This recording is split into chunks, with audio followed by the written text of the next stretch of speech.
transmitting coordinates to the star towers for our mission to Titan. We are good to go.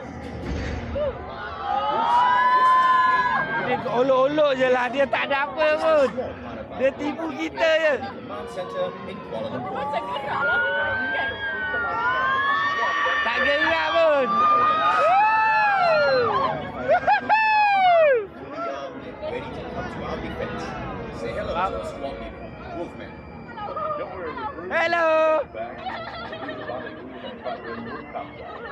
Thanks, Wolfman.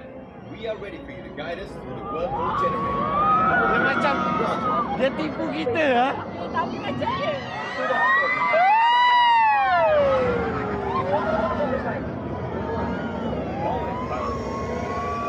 Dia tipu je Iris. What a view! Wah. Ever seen Kan a Sisi? wormhole like this before?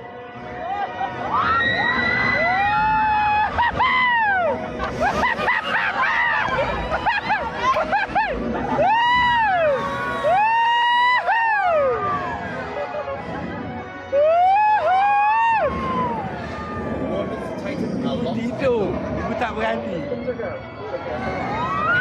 wormhole generator. Panas macam ni. Sebab macam Okay, prepare. Kan Sisi. Masuk.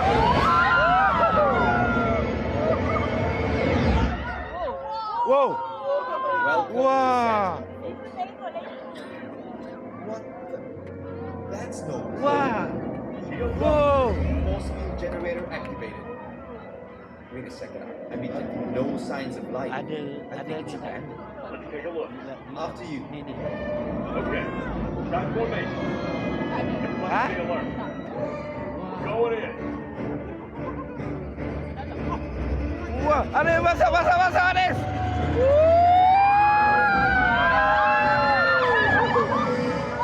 We're inside a destroyer-class attack. The power core's been shut down. No wonder we can read his energy signal from there. Ui, dia macam Those are viable Dia macam anu lah. waveforms. My scan should have picked them up. wah. Unless your scan is jammed. That makes no sense. Kita tak lah. Watch the tail, Bravo.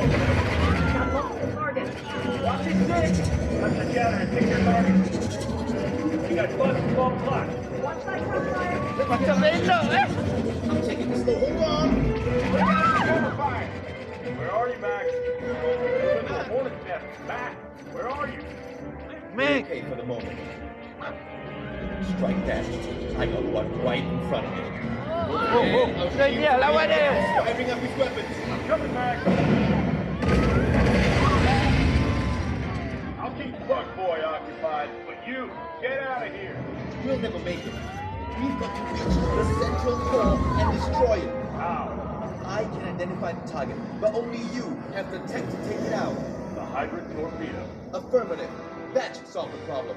Let's move. Central core, dead ahead. Dia nampak macam kita terabur kan?